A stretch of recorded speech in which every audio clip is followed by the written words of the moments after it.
जय राधा माधव कुंज विहारी।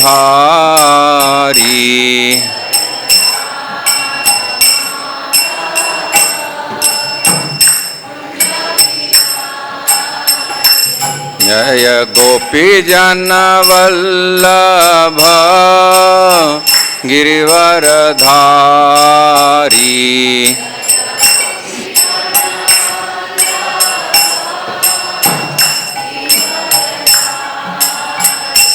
जय गोपी जन वल्लभ गिरिवरधारी।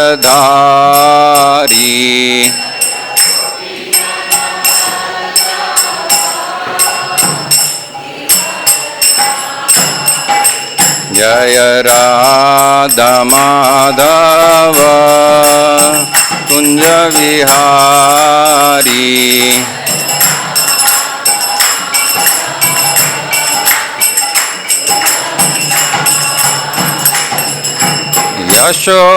यशोदानंदन व्रज जन रंजन।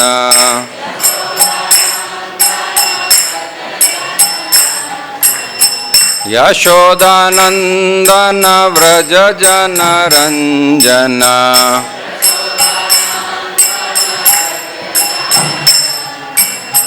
यमुना तीरावनचारी।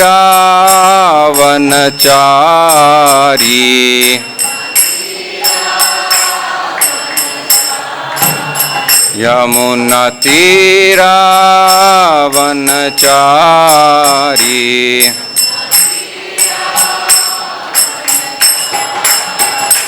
जय राधा माधव कुंज विहारी।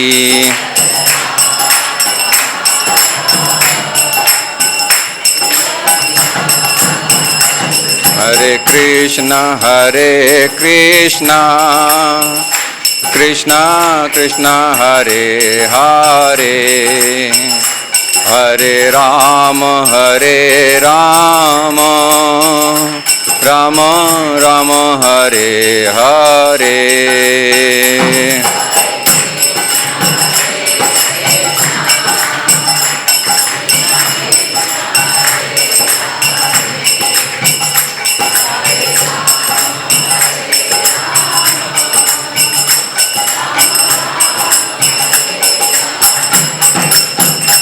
हरे कृष्ण कृष्ण कृष्ण हरे हरे, हरे राम राम राम हरे हरे।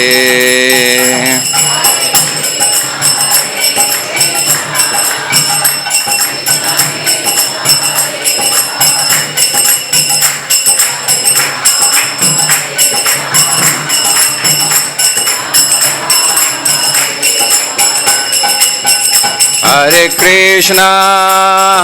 कृष्ण कृष्ण कृष्ण हरे हरे, हरे राम राम राम हरे हरे।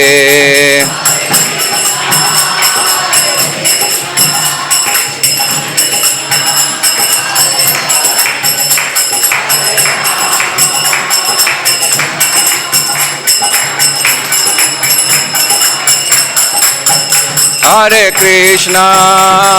कृष्ण कृष्ण कृष्ण हरे हरे, हरे राम राम राम हरे हरे।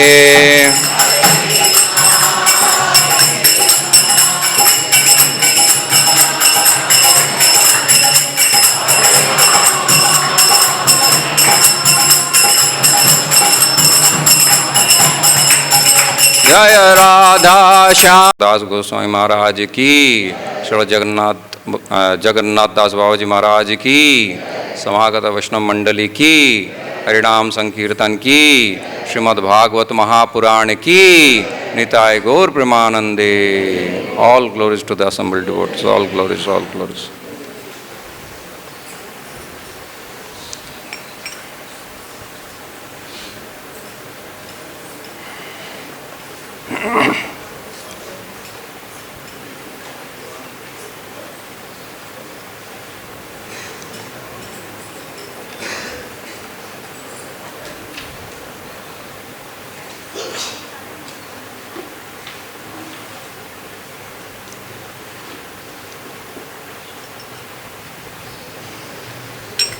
ओम नमो भगवते वासुदेवाय।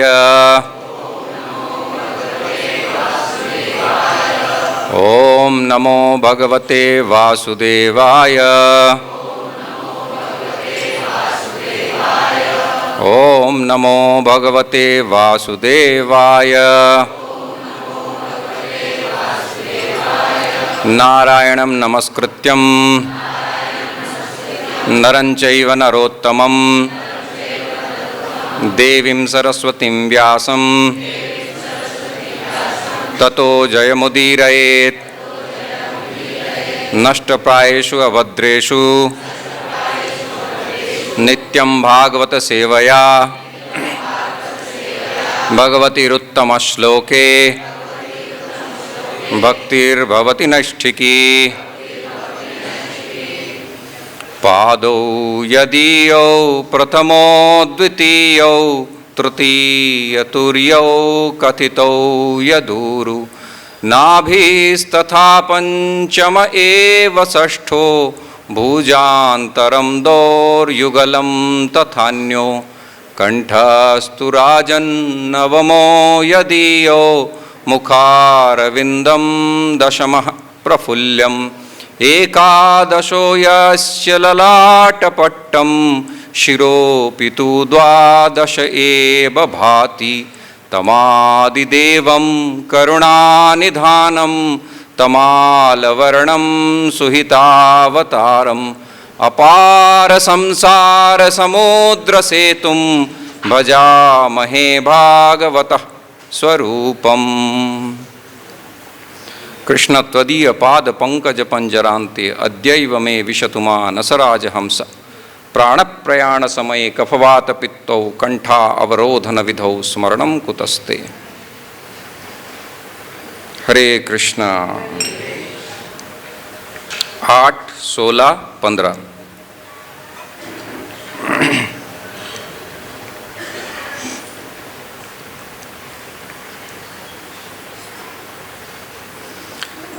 तस्मादीश वजन्त्या मे श्रेयश्चिन्तय सुव्रत। हृतश्रियो हृतस्थानान्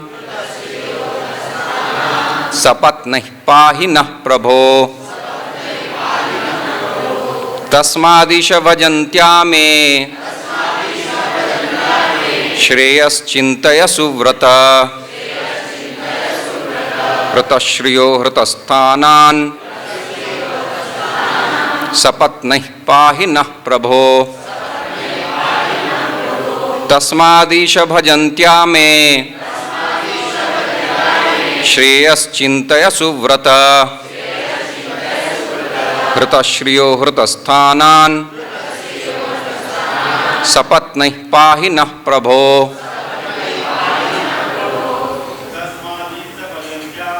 तस्मादीश भजन्त्या मे चिन्तय सुव्रत। हृतस्थानान् सपत्नैः पाहि नः प्रभो। तस्मादीश भजन्त्या मे श्रेयश्चिन्तय सुव्रत। हृतश्रियो हृतस्थानान् सपत्नैः पाहि नः प्रभो। तस्मादीश भजन्त्या मे श्रेयश्चिन्तय सुव्रत। हृतश्रियो हृतस्थानान् सपत्नैः पाहि नः प्रभो। तस्मादीश भजन्त्या मे श्रेयश्चिन्तय सुव्रत। हृतश्रियो हृतस्थानान् सपत्नैः पाहि नः प्रभो। माता जी। तस्मादीश भजन्त्या मे श्रेयश्चिन्तय सुव्रत। हृतश्रियो हृतस्थानान्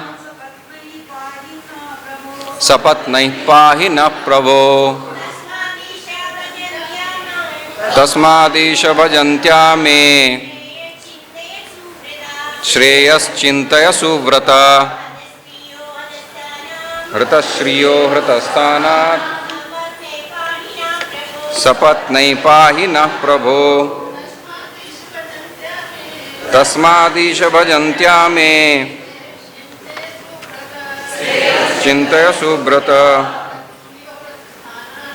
हृतश्रियो हृतस्थानात् सपत्न्या पाहि नः प्रभो। तस्मात् अतएव ईश हे शक्तिशाली नियंता भजन्त्याः अपने सेवक के में मेरे श्रेयः कल्याण चिंतय जरा विचार करें। सुव्रत हे भद्र हृतश्रियः ऐश्वर्यविहीन हृतस्थानान घरवार से रहित सपत्नैः प्रतिद्वंदियों द्वारा पाहि रक्षा कीजिए नः हम सबकी प्रभो हे स्वामी। अतएव हे भद्र स्वामी अपनी दासी पर कृपा कीजिए। हमारे प्रतिद्वंदी असुरों ने अब हमें ऐश्वर्य तथा घर बार से विहीन कर दिया है। कृपा करके हमें संरक्षण प्रदान कीजिए। तात्पर्य देवताओं की माता अदिति ने कश्यप मुनि से अनुरोध किया कि वे देवताओं को संरक्षण प्रदान करें। जब हम देवताओं की बात कहते हैं तो उसमें उनकी माता भी सम्मिलित रहती हैं। नित्य लीला पृष्ठ अभिचरणारविंद भक्ति वेदांत स्वामी प्रभुपाद की जय। नमो विष्णुपादाय कृष्ण पृष्ठाय भूतले श्रीमते भक्ति वेदांत स्वामी निति नामिने नमस्ते सारस्वते देवे गौरवाणी प्रचारिणे निर्विशेष शून्यवादी पाश्चात्य देश तारिणे। तो यहाँ पे अष्टम स्कंद की कथा है, मनवंतर की कथा, जो हम विशद रूप से पहले ही वर्णन कर चुके हैं। अब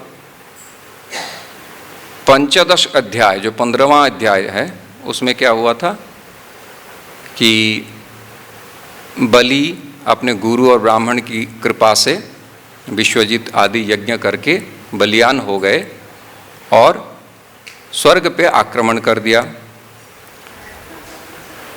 इंद्र गया अपने गुरु के पास। गुरु ने कहा इस समय जो है बलि अत्यंत बलियान हैं अपने गुरु की कृपा से और ब्राह्मण सेवा से। भृगुवंशीय ब्राह्मण अत्यंत संतुष्ट थे तो उन्होंने आशीर्वाद दिया है और विश्वजित यज्ञ किया। यज्ञ से रथ अश्व ध्वज आदि सब कुछ प्राप्त किया। शुक्राचार्य ने एक शंख दिया और उनके पितामह प्रहलाद जी ने एक माला दिया जो कभी भी अम्लान माला, पुष्पमाला जो कभी भी म्लान नहीं होगा, ये दिया। फिर वो विजय प्राप्त करने के लिए चारों तरफ से स्वर्ग को घेर लिए। अब देवगुरु ने कहा कि देखो इस समय जो हैं इनको परास्त करना सिर्फ विष्णु ही परास्त कर सकते हैं, इससे अतिरिक्त और किसी के पास बल नहीं है, क्योंकि गुरु कृपा जिन पे हो और जिन पे ब्राह्मणों की कृपा हो। जब हम पुरुष सूक्त आदि पाठ करते हैं, विग्रह प्रतिष्ठा होती है, ब्राह्मणश्च मुखमासीत् और मुखाद अग्निरजायत, तो विराट पुरुष के जो मुख हैं वही ब्राह्मण हैं और वहीं से अग्नि उत्पन्न हुआ है। तो जो शतक्रतु विश्वजीत अश्वमेध आदि यज्ञ को विधि पूर्वक करेगा वो उस पद को प्राप्त करेगा और वो अजेय हो जाएगा, उसको कोई हरा नहीं सकता। ये सामान्य विधि है। और इन्होंने तो शुक्राचार्य ने पुनर्जीवन दान किया था जब ये मर गए थे पहली बार युद्ध में बलि, शुक्राचार्य ने पुनर्जीवन दान किया, उनके पास ही पुनर्जीवनी संजीवनी विद्या है। तो गुरु के प्रति अब कोई मृत व्यक्ति को जीवित कर दे तो उनके प्रति कितना वो प्रगाढ़ प्रेम हो जाएगा। तो उनके लिए उन्होंने अपने जीवन को समर्पित कर दिया और सब कुछ समर्पण कर दिया। उनके पास जो भी बचा कुचा था एकदम निर्मोह होकर उन्होंने समर्पण कर दिया। तो गुरु की असीम कृपा है। एक उपनिषद वचन है कि शिष्यस्य विजयम स्यात् गुरोः भजन विक्रमात्। तो शिष्य का जो विजय होता है, हम गुरुकरण करते हैं, गुरु से दीक्षा लेते हैं, मंत्र प्राप्त करते हैं, तो हम में तो योग्यता होती नहीं है वस्तुतः, है ना। हम पहले पढ़ चुके हैं अमृत समुद्र मंथन के प्रसंग में, जो सामान्य जीव होता है वो कैसा होता है, शाश्वत अभद्र वृत्तयः, हमेशा ही उसकी वृत्ति अभद्र रहती है, मन से भी बुरा सोचेगा, शरीर भी अशुद्ध है। तो ऐसे शाश्वत अभद्र वृत्तयः को भगवान के सच्चिदानंद घन विग्रह की सेवा करने के लिए जो मानसिकता है वो गुरु ही प्रदान करते हैं, गुरु की ही शक्ति होती है। तो शिष्यस्य विजयम स्यात्, शिष्य का जो विजय होता है, शिष्य का अगर कहीं नाम प्रसिद्धि गुण होता है तो किस लिए होता है, गुरोः भजन विक्रमात्। भजन तो उसने किया नहीं, गुरु का चरणाश्रय किया है, तो गुरु की कृपा से, इसी को अंग्रेजी में प्रभुपाद कहते हैं बीइंग एम्पावर्ड बाय द गुरु। तो गुरु कृपा यहाँ इसको प्राप्त हो गया। और इंद्र ने एक बार देवगुरु बृहस्पति को जो है असम्मानित किया था, पीछे हम पढ़ चुके हैं। तो गुरु बल क्षीण होने पर उसको और कोई नहीं बचा सकता, गुरु को ही संतुष्ट करें। चलिए अब विषय में जाते हैं। अब देवताओं को बताया उनके गुरु ने कि आप जो हैं इस समय बलि को जीतना असंभव है, वो अत्यंत बलवान हो चुका है, आप लोग स्वर्ग छोड़ के चले जाओ, कहीं छुप जाओ जाके। अब अदिति के पुत्र कोई माँ हो और उसके बेटे जो सुप्रतिष्ठित हैं, उनकी नौकरी चली जाए, उनका श्री धन वासस्थान चले जाएं और भटकते रहें, या तो भटकते भी नहीं है, कह रहे हैं कि छुप जाओ जाके कहीं अज्ञातवास में चला जाओ, पकड़े जाओगे तो फिर बलि फिर पकड़ लेगा, इसलिए छुप जाओ। तो उस माँ की मन में कैसी व्यथा होगी, कैसी पीड़ा होगी। अब यहाँ ये भी कष्ट है कि कश्यप के दो पत्नी हैं, दिति और अदिति। सपत्नई ही एक शब्द का प्रयोग किया है ना इसमें, देखिए श्लोक में है, हाँ, तस्माद ईश भजन्त्या में श्रेयश्चिंतय सुव्रत हृतश्रेय हृतस्थानात् सपत्नई ही पाहि नः प्रभो। सपत्नई ही, तो सपत्नी मतलब वैर होता है, अर्थ होता है इसका अर्थ, सौतेली कहते हैं बैर। तो एक पाणिनि का सूत्र आता है व्याकरण में, नित्यम सपत्न्यादिषु, तो सपत्नियों में जिनके समान पति हों, ये अर्थ होता है। पति एक ही हैं, दोनों पत्नी हैं, तो नित्यम सपत्नादिषु सपत्न्यादिषु, इन दोनों में हमेशा ही कलह होता है। तो अब कश्यप के तो दोनों ही पुत्र हैं, अब हम नाराज़गी जाहिर करें किसके खिलाफ, कि आपके जो दूसरे पक्ष वाले बच्चे हैं उन्होंने स्वर्ग पे विजय प्राप्त कर लिया, मेरे बेटे से सब कुछ छिन गया, तो प्रभु आप अब देखो। बताना भी मुश्किल है, दोनों ही अपने पुत्र हैं। अब देखिए इसी को कह रहे हैं कि इस विषय पे हम आ रहे हैं, अभी हम इसकी जो पूर्व सूचना है उसको समझते हैं।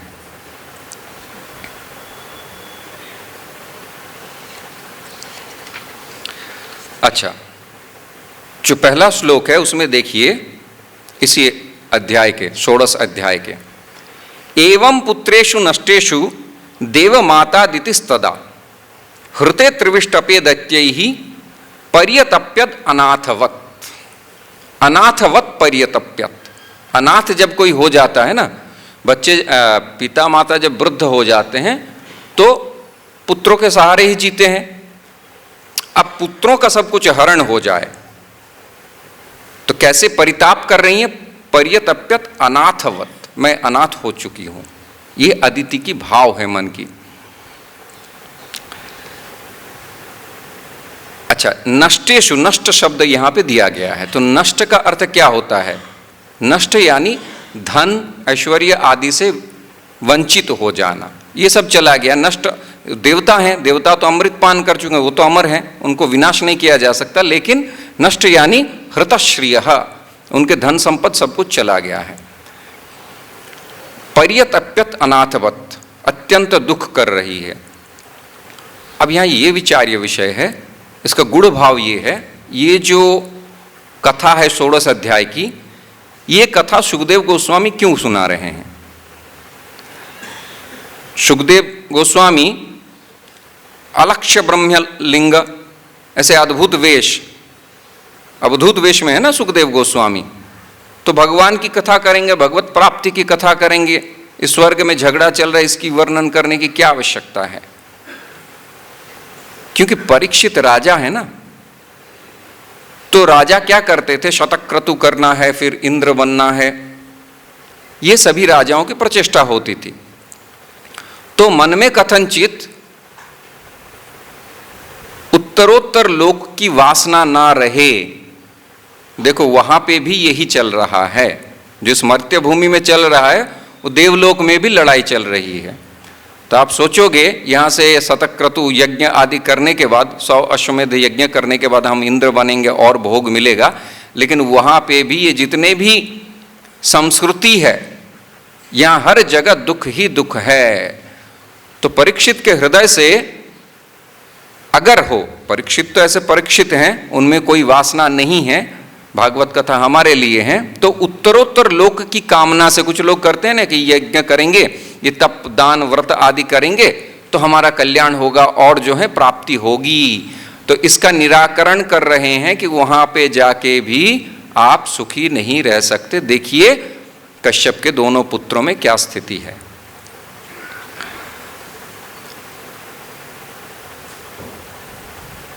अच्छा, अब कह रहे एकदा कश्यपस्तस्या आश्रमम भगवानगात। अब कश्यप ऋषि बड़े विलक्षण तत्व हैं, बड़े विलक्षण तत्व हैं। देखिए एक निरुक्त शास्त्र है, निरुक्त में यास्क उसके प्रणेता, यास्क कह रहे हैं पश्यकः इति कश्यपः। पश्यकः मतलब जो देखता है, तो कहीं पे कुछ घटना घटित हो रही है और आप देख रहे हैं। अब बताइए, दिति अदिति के ही पुत्र हैं, दैत्य और देवता आपस में लड़ रहे हैं, कितनी बड़ी लड़ाई, और वो समाधि में बैठे हैं। हो सकता है सामान्य व्यक्ति कर सकता है, वो समाधिस्थ हैं, उनको कोई लेना देना नहीं है क्या चल रहा है। पुत्र उत्पन्न हो गया, अपने अपने कर्म से वो जीवित रहेंगे, अपने कर्म करेंगे, शास्त्रज्ञ है ना वो। तो ये अद्भुत विलक्षण तत्व हैं। जितने देव दानव हैं कश्यप के ही, कश्यप दायदाह, सभी कश्यप के ही वंशज हैं। अब कश्यप ऋषि जो हैं निर्विकार होकर समाधि में लीन हैं। चिरात भगवान अगात, अकस्मात जो हैं, ये दूसरे श्लोक हैं, अकस्मात जो हैं वो आए समाधि, उनको लगा कि कुछ चल रहा है, तो उन्होंने नेत्र उद्घाटन किया और फिर घर में आए। अब आके वो आसन दिया अदिति ने, वो बैठ गए।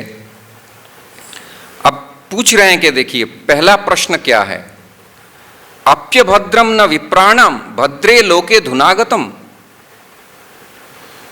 न धर्मस्य न लोकस्य मृत्युश्छंदानुवर्तिनः। मृत्युश्छंदानुवर्तिनः, जो मृत्युलोक के जीव हैं सबका भद्र तो है, सब कल्याण ठीक ठाक तो है। पहला प्रश्न है अप्यभद्रम न विप्राणम, ब्राह्मण सभी ठीक हैं।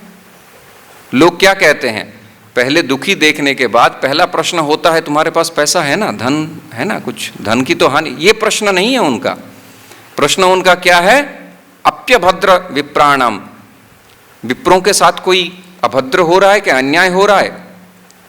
धर्मस्य लोकस्य, धर्म की कहीं हानि हो रही है, प्रजापति है ना, या फिर लोगों का कहीं अमंगल हो रहा है, ये प्रश्न है उनका। फिर कह रहे हैं कि अपिवाह कुशलम किंचित गृहेषु गृहमेधिनी, हे गृहमेधिनी, मेधा शब्द का अर्थ होता है पवित्र या फिर यज्ञ, जैसे अश्वमेध शब्द होता है ना, तो पत्नी को गृहमेधिनी कहा जाता है, वो घर में वही रहती हैं। तो हे गृहमेधिनी,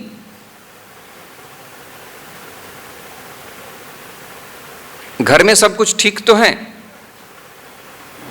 निरुत्सवम निरानंदम, आप जो हैं निरुत्सव क्यों हैं?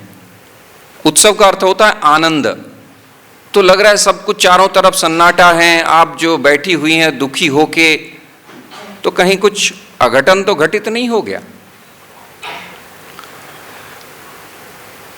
अच्छा, इसका गूढ़ अर्थ ये भी है, पहला प्रश्न क्या था कि विप्र ब्राह्मण धर्म और लोक का कल्याण हो रहा है कि नहीं, यानी अगर कोई ब्राह्मण विप्र आदियों को सत्कार न करें तो उस घर में निरानंद होता है, ये इसका तात्पर्य है। क्योंकि निरानंद जहां धर्म होती है वहां पे तो निरानंद नहीं होना चाहिए, फिर भी आप निरानंदित क्यों हैं, ये प्रश्न वो पूछ रहे हैं। और उनकी चेहरा कैसी है न, सा पत्नीम दीनवदनाम कृतासन परिग्रह, दीनवदना, मुंह जो है एकदम सूखी हुई है, बहुत चिंताग्रस्त व्याकुलता से परिपूर्ण होके उन्होंने यथोचित सत्कार किया, आसन दिया और आसन परिग्रह, आसन में बैठकर सभाजितो यथा न्यायम इदमाह कुरुद्वहा, ये कुरुद्वह शब्द देखिए, कुरुद्वह किसको कहा गया है यहाँ पे? कुरुद्वह परीक्षित को कहा गया है। सुखदेव जी कह रहे हैं हे कुरुद्वह, मतलब कुरु वंश के बीज को वहन करने वाला एक ही है ना, कुरु पांडवानाम बीज कारणम, तो ये कुरुद्वह उनसे कह रहे हैं परीक्षित से कि उन्होंने यथोचित आसन दिया, आइए आप आए हैं इतने दिनों के बाद, आसन दिया, सत्कार किया, सभाजितो उठ के खड़े हुआ और आसन दिया, वो बैठे। फिर प्रश्न पूछ रहे हैं कि सारे लोक में सभी शांत है ना, सभी शांति है, सभी कुशल मंगल हैं, अपने घर में नहीं, पहले सभी प्रजाओं के बारे में पूछ रहे हैं। अपि वा कुशलम किंचित गृहेषु गृहमेधिनी धर्मस्यार्थस्य कामस्य यत्र योगो ह्ययोगिनाम, तो गृहस्थाश्रम जो है, देखिए यहाँ पे कश्यप ऋषि कह रहे हैं धर्मार्थस्य कामस्य, तो गृहस्थाश्रम तीन चीजों के लिए होती है, धर्म अर्थ और काम, ये तीन ठीक ठाक हैं कि नहीं यही पूछ रहे हैं, यानी मोक्ष के लिए गृहस्थ धर्म नहीं है।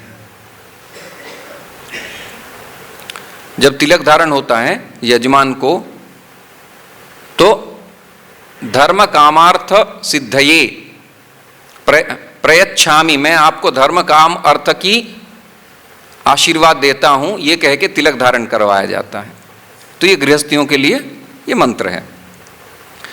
तो कह रहे हैं कि सब कुछ घर में ठीक है, किसी को कोई अकुशल या अमंगल तो नहीं हुआ है, और धर्म अर्थ काम में कहीं पे हानि हुई हो तो वो भी आप बताएं, या तो फिर घर में कोई आए हों और आपने सत्कार नहीं किया हो। तो अगर कोई घर में आए और आपने सत्कार न किया हो तो वहां पे भी क्या होती है, निरानंद निरुत्साह व्याप्त हो जाता है।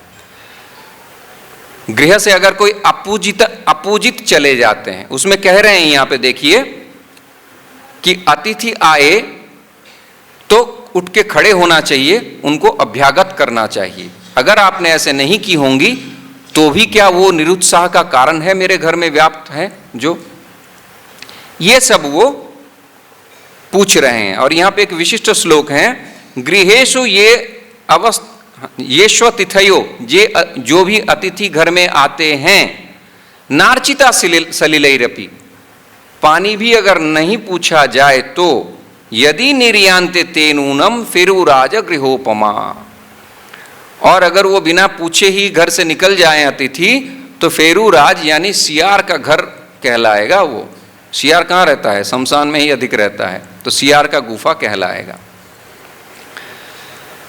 फिर पूछ रहे हैं कि हे देवी, कहीं ऐसा ना हो, उनके घर में नित्य होम आदि यज्ञ होता है, तो आपने वेलायाम ना होता हविषा, आहुति नहीं दी हो बेला में, यानी जो होम यज्ञ आदि है वो विशेष मुहूर्त में ही करना चाहिए, ना कि अपने मर्जी के अनुसार कभी भी जब हमको अच्छा लगे। विवाह आदि संस्कार होता है ना, तो लोग कहते हैं चलो रात को हम सब कुछ कर लेंगे, उसके बाद जो है जब फ्री होंगे तब हम जो है यज्ञ अनुष्ठान में बैठेंगे। ऐसा नहीं होना चाहिए, उसका मुहूर्त में ही उसका पालन किया जाना चाहिए।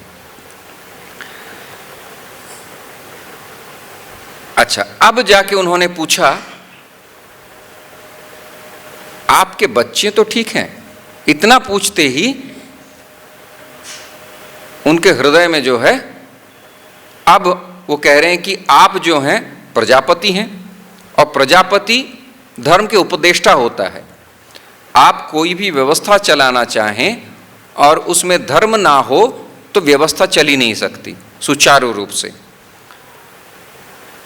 तो धर्म के आधार पे ही ब्रह्मा जी ने जब सृष्टि किया तो क्या आकाशवाणी हुई, तपह तपह तपह। समाधिना अनुस्मर तद विचेष्टितम, समाधि में उन भगवान की तपस्या करो तो ही बल प्राप्ति होगी। तो जितने भी बल हैं भगवान से ही आते हैं। अभी ये जो बलि बलवान हो गया, भगवत इच्छा के बिना थोड़ी हुए हैं। अब देखिए यहां पे एक विलक्षण बात कि वामन अवतार लेके भगवान, आगे जो कथा आएगी, वामन अवतार लेके भगवान गए। किसने भेजा था? देवताओं ने। अब वहां गए तो बलि ने सर्वस्व दे दिया। बलि सर्वात्म समर्पणे, ये हम श्लोक पढ़ते हैं ना कि श्रवणे शुकदेव, कीर्तन शुकदेव और श्रवणे परीक्षित और सर्वात्म समर्पणे बलिरभूत। तो बलि का सर्वात्म समर्पण बलि महाराज से ही सीखना चाहिए। अब जो सब कुछ समर्पण कर दें उनको भगवान ने बांध दिया। सब कुछ देने के बाद कह रहे हैं बाकी और एक पग कहाँ दोगे, बांध दिया। और बांधने के बाद जो है ब्रह्मा जी भी दुखी हो गए, जो सब कुछ दे दें उसके बाद भी आप एनम मुंच, ब्रह्मा जी आ गए, एनम मुंच, इसको छोड़ो। ब्रह्मा जी सहन नहीं कर पाए। तो ब्रह्मा जी किस पक्ष में है? देव पक्ष में है। अच्छा, अब जब सब कुछ समाधान हो गया तो बलि को सूतल लोक का राजा बना दिया और स्वर्ग भी दे दिया। तो गए थे लेने के लिए और उनको आशीर्वाद दे दिया। तो ये विलक्षण जो है, ये विलक्षणता भगवान में ही और भगवत पुरुषों में ही देखा जाता है। तो कोई ये कहें कि अरे भगवान ने तो छल कपट किया बलि के साथ, सोच भी सकते हैं ना।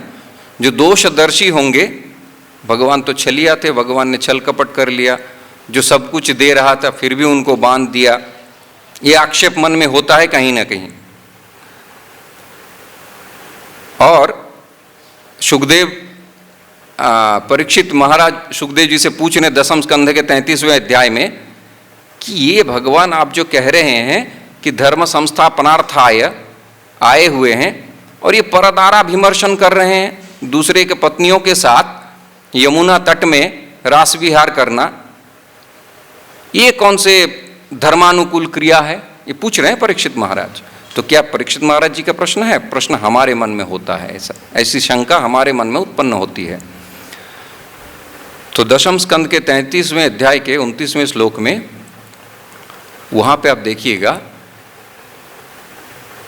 तेजीयसाम न दोषाय, उसका श्लोक है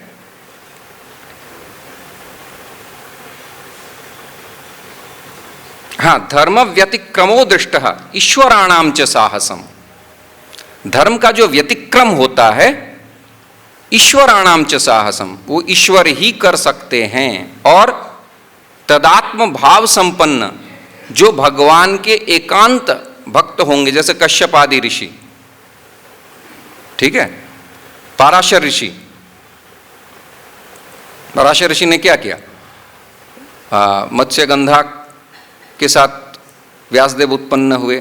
तो ये जब हम दोष दिखता है विश्वामित्र मेनका के साथ, जो ये सब जो लीलाएं हैं इनमें दोष दृष्टि हो ही जाती है। सौभरी ऋषि ने प्रजापति के 60,000 बेटियों के साथ विवाह किया।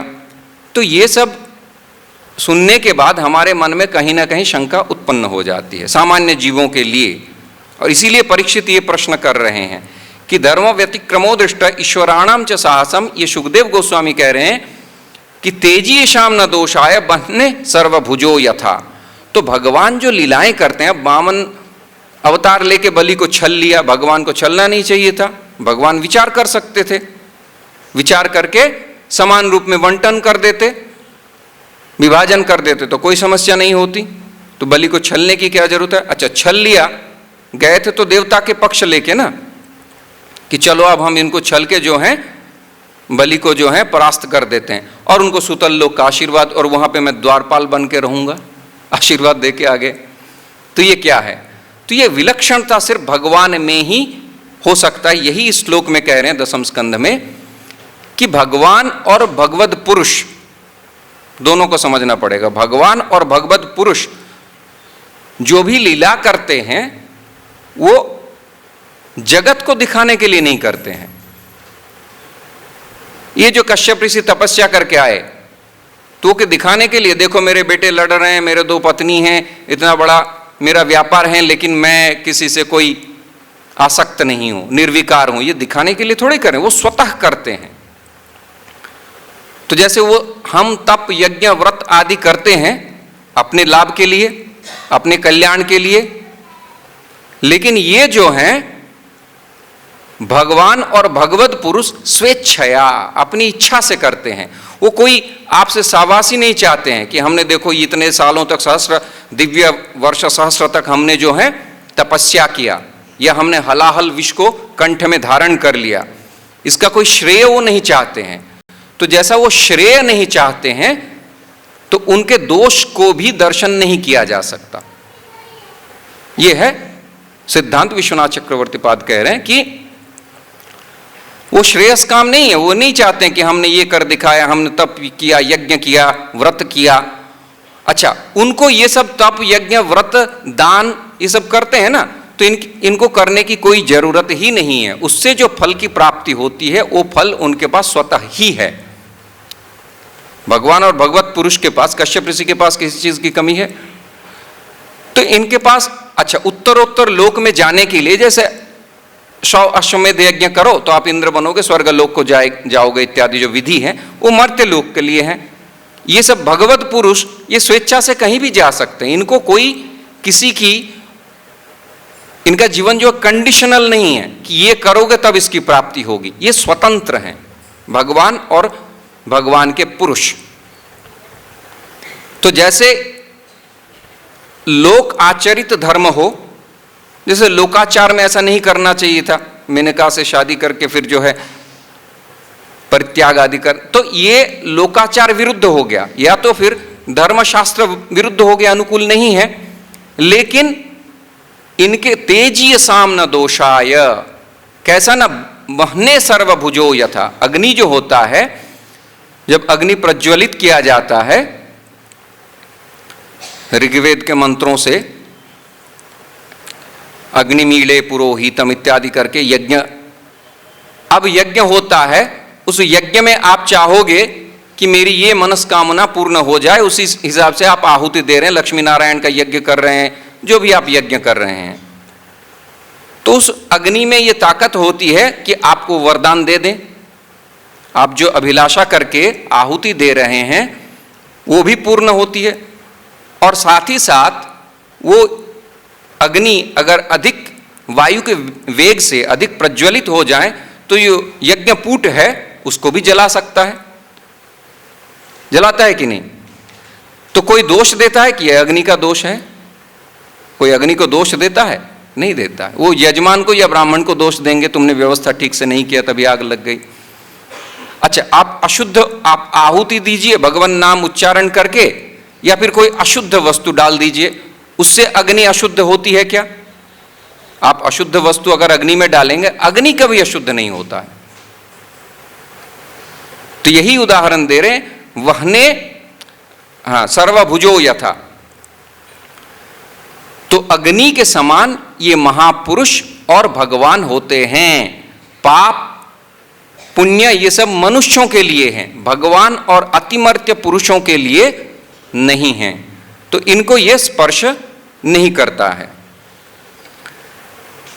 तो इनमें दोष दृष्टि अगर हो तो महाभारत के वन पर्व में कह रहे हैं कि आर्षम प्रमाणम उत्क्रम्य धर्मम न प्रतिपालयन। आर्ष किसको कहते हैं? ऋषिणा प्रोक्तम आर्षम। अब ये लीला सामान्य लग सकती है कि अदिति जो है दुखी होकर बैठी हुई हैं और सामान्य व्यक्ति के जैसा प्रश्न पूछ रही है, अब मेरा क्या होगा, मेरे बच्चे का तो हाथ से स्वर्ग चला गया। ये विचार उत्पन्न अगर मन में हो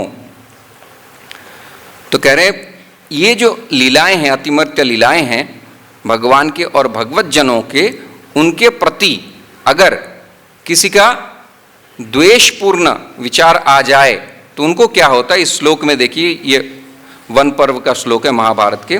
आर्षम प्रमाणम उत्क्रम्य ऋषिणा प्रोक्तम आर्षम। ऋषियों के द्वारा बताए गए वाणी को ही आर्ष कहा जाता है। तो भगवान प्रमाण है, सबसे बड़े प्रमाण क्या है? भगवान। तो भगवान के अनुगत जो भक्त हैं, जैसे प्रभुपाद जो कहते हैं वो प्रमाण हो जाता है। तो आचार्य या भगवान के भक्त, उनके अनुचर जो कहते हैं वो भी प्रमाण हो जाता है। क्यों? क्योंकि वो शास्त्रानुकूल अपने जीवनचर्या को रखते हैं, शास्त्र के अनुसार जीवन को। जैसे एक वकील होता है, वो आपको कहते हैं कि ये जो केस है इसका ये वर्डिक्ट सुनाया जाता है, तो आपके लिए ये लॉ एप्लीकेबल है। तो वकील जो कहता है अपने ऑफिस में कहीं दूर बैठ के, या फिर आपको बाहर बैठ के भी अगर उपदेश देता है कि ऐसा करना चाहिए, तो आप उसको प्रमाण मानते हो कि नहीं? क्यों मानते हो? वो कोर्ट में नहीं बैठा हुआ है, बाहर आपको कंसल्टेंसी दे रहा है, लेकिन आप मानते हो। क्यों मानते हो? क्योंकि वो जो संविधान के अनुगत जो लॉ बना हुआ है उसको वो फॉलो करता है। तो जो धर्माचरण करते हैं भगवद अनुकूल, शास्त्रों के अनुकूल जो धर्माचरण करने वाले महापुरुषों की जो वाणी होती है, वो वाणी भी प्रमाण हो जाते हैं।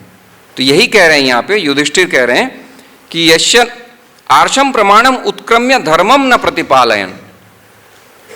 अब धर्म में बताया गया है कि ऐसा नहीं करना चाहिए। धर्म ये भी बताता है कि क्या करना चाहिए, विधि क्या है, निषेध क्या है।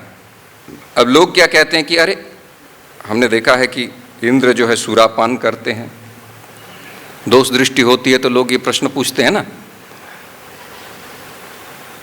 तो ये अपने अंदर जो अनर्थ हैं उसको पुष्ट करने के लिए वो वहाँ पे धर्म में भी, शास्त्रों में भी दोषदर्शी होता है, उसमें दोष ढूंढता है। जैसे कोई ट्रेन में बैठता है ना बिना बगैर टिकट का, तो वो जब सुनता है कि अच्छा और भी लोगों के पास टिकट नहीं है, तो बड़ा उसको शांति की अनुभूति होती है कि चलो चलो मैं अकेला नहीं हूँ, और भी लोग हैं, तो पकड़े जाएंगे तो देखा जाएगा। अब इंद्र में आप दोष निकालोगे, मैंने ऐसे कहते हुए भी सुना है कुछ लोगों को, अभक्त लोगों को, कि इंद्र तो सुरापान करते हैं या फिर ऐसे उल्लेख हैं। तो मैंने कहा कि आपने कभी ये पढ़ा है कि कोई देवता जो हैं सुरापान करने के बाद कहीं पड़े मिले हों रास्ते में? या फिर दुकान में खड़े हों, ऐसा कहीं मिला है? तो तेजी शाम न दोष आया, वो समर्थ हैं। अच्छा, उनके जो जीवन शैली है वो दूसरे लोग के हैं ना, उनके साथ आप अपनी तुलना नहीं कर सकते। आप चंद्रमा में चले गए, लेकिन इस सामान्य शरीर के ऊपर भी आपको ऑक्सीजन मास्क ये वो बहुत कुछ चाहिए, तब जाके आप लैंडिंग करना भी मुश्किल होता है, उस पर कोई ग्रेविटी नहीं होती है। तो ये शरीर उसके अनुकूल नहीं बना हुआ है। आप सामान्य रूप से जैसे यहाँ से दिल्ली चले जाते हो, वहाँ नहीं जा सकते आप। आपको तमाम जो है तामझाम होता है, तब जाके आप वहाँ पे जा सकते हो, वो भी कुछ क्षण के लिए, जहाँ तक जब ऑक्सीजन खत्म तो आप भी खत्म, है ना। तो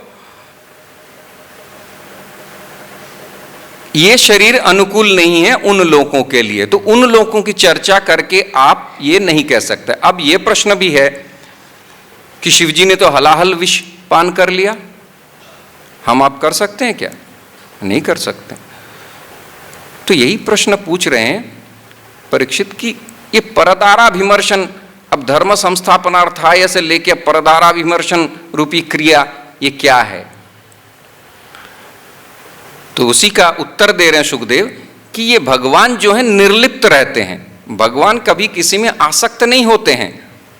कश्यप ऋषि को ही देखिए, भगवान के परम भक्त कश्यप ऋषि को देखिए, दोनों बच्चों में जमीन को लेके लड़ाई हो रही है, स्वर्ग को लेके, और वो निर्विकार होकर समाधिस्थ हैं। सामान्य पुरुष सोच सकता है ऐसा? आप जो तुलना करोगे किसी भी उत्तर लोक की, तो ये सामर्थ्य है। हरिनाम में 5 मिनट मन संयोग करना कितना बड़ा कठिन हो जाता है, और वो आपस में दैत्य और दानव, दिति और अदिति के पुत्र लड़ रहे हैं, और वो समाधिस्थ होकर बैठा हुआ है। जब आश्रम आए तो बोला क्या हुआ, तुम ठीक तो हो? उनको किसी चीज से, अच्छा वो त्रिकालज्ञ हैं, वो उनको क्या पता नहीं है? अब आगे चल के वो पहले अदिति को ब्रह्म ज्ञान दे, मतलब वेदांत का ज्ञान देंगे, वो कि आत्म वस्तु और अनात्म वस्तु का ज्ञान देंगे, जो आगे चर्चा होगी। तो पहले उनके मोह को छुड़ाने का, मोहोयम कारणमेव, ये मोह का ही कारण है। यानी अगर कोई अर्थलिप्सु हो, धनलिप्सु हो, काम तो करता है, बहुत धन लाता है, घर में किसी चीज की कमी नहीं है, तब भी वो दुखी हो सकता है अगर उसको मोह है पुत्र आदि में। ये गृहस्थियों के लिए वर्णन किया गया है ना। लेकिन कश्यप ऐसे ऋषि हैं, मैंने कहा ना कि निरुक्त मयास के कह रहे हैं पश्यक ही कश्यप, जो देख रहे हैं, जैसे मैं बैठ के देख रहा हूं, सभी हैं बैठे हैं, बहुत अच्छी बात है, लेकिन कोई विकार उत्पन्न ना हो मन में। तो कश्यप में ऐसी क्षमता है, वो ऐसे ब्रह्म ज्ञान में स्थित हैं, भगवत ज्ञान से परिपुष्ट हैं कि वो निर्विकार होकर बैठे हैं। तो ये गुण कहां से आ रहा है? भगवान से ही। तो भगवान कह रहे हैं ना कि मैं सब में व्याप्त हूं, लेकिन मैं कहीं पे भी नहीं हूं, मेरे ऊपर ही सब कुछ टिका हुआ है, लेकिन मैं अदृश्य हूं, मैं दिखता नहीं हूं। माला जो बनी हुई है, इसमें धागे में ही पिरो के बना गया है। अब धागा दिख रहा है कहीं पे, लेकिन उसी पे टिका हुआ है। तो मेरे पे सब कुछ टिका हुआ है, व्याप्य व्यापक मैं ही हूं, लेकिन मैं कहीं पे दिखता नहीं हूं। एक छोटी सी कहानी बताते हैं, कैसे इस तत्व को हम विवेचन करेंगे ना। एक राजस्थान में कोई बंजारा था, वो बंजारा जो है व्यापार करता था, एक जगह से दूसरे जगह में, उनका कोई ठिकाना नहीं होता था। तो रेगिस्तान में एक दिन जो है, उनकी उम्र हो चुकी थी, तो उनको लगा कि अब मैं जो है जीऊंगा नहीं। अब वो रेगिस्तान में ऊंट बकरा जो भी पशु पालते लेके चलते थे। अब उनको लगा मेरी हृदगति अवरुद्ध हो जाएगी, मेरा शरीर छूटेगा। तो उनके जो साथी से सहयोगी होते हैं, आप जहाँ व्यापार करने जाते हैं, किसी न किसी से तो परिचय हो ही जाता है। तो कोई ऐसे अर्ध परिचित था, उनको कहा आप थोड़ा आइए, मुझे लग रहा है कि अब मैं जीवित नहीं रहूँगा। तो गए, उन्हें पानी वानी पिलाया, फिर कहा कि क्या स्थिति है। बोला कि आपकी कोई अंतिम इच्छा हो तो बताइए, आप चले जाएंगे तो मुझे तो सूचना देनी पड़ेगी ना आपके घर में। तो उन्होंने कहा कि देखिए मेरी यही अंतिम इच्छा है, मेरे 3 पुत्र हैं और मेरे जो संपत्ति हैं उस संपत्ति को 3 भागों में आप बांट दीजिएगा। तो पहले यही होता था कि जो बड़े पुत्र होते थे, आप भागवतम आदि पढ़ेंगे तो बड़े पुत्र को ही सर्वस्व दिया जाता था, या फिर सिंह भाग 80% बड़े पुत्र को ही देते थे। यही हमारी परंपरा रही है। तो उन्होंने कहा तो कैसे विभाजन करें 3 पुत्रों में? उन्होंने कहा जो आधा है वो मेरे बड़े बेटे को दे देना, 1/4 मध्यम पुत्र को और 5वां हिस्सा छोटे बेटे को, 1/5।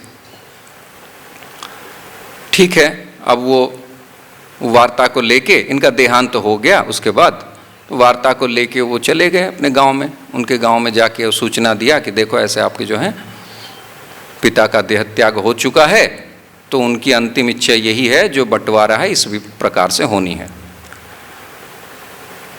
अब इन्होंने बोला हमारे पास तो कुछ है ही नहीं, बंटवारा हो गया, हमारे पास तो कुछ है ही नहीं, अत्यंत दरिद्र थे। बोला हाँ, ऊंट हैं हमारे पास। कितने ना, 19 ऊंट हैं। बंटवारा करनी है 3 पुत्रों में, तो कैसे बंटवारा किया जाए? अब आधा 19 के आधा आप कैसे बांटोगे? अच्छा, अब 1/4 जो है मध्यम पुत्र को और 5वां हिस्सा छोटे पुत्र को। तो जो ये मित्र था, वो राह चलते मित्र बन जाते हैं, ऐसे मित्र थे। उन्होंने कहा कि ऐसा करो, मेरे पास 1 ऊंट है, ये ले लो। अब कितने हो गए? 20। आधा कितना हो गया? 10 बड़े बेटे को दे दी। अब कितना बचा? 10 बचा। 1/4 कितने होते हैं? 5 होता है ना। 5 मध्यम पुत्र को, और 1/5 कितना होता है? 1/5। 4 कितने हो गए? 19। और 1 वो अपना लेके चला गया। तो भगवान ऐसे हैं, मैं हूं, मेरे बिना कोई काम होगा नहीं, और लेकिन मैं निर्विकार हूं। ठीक है। हरे कृष्णा कृष्णा कृष्णा हरे हरे, हरे राम राम राम हरे हरे।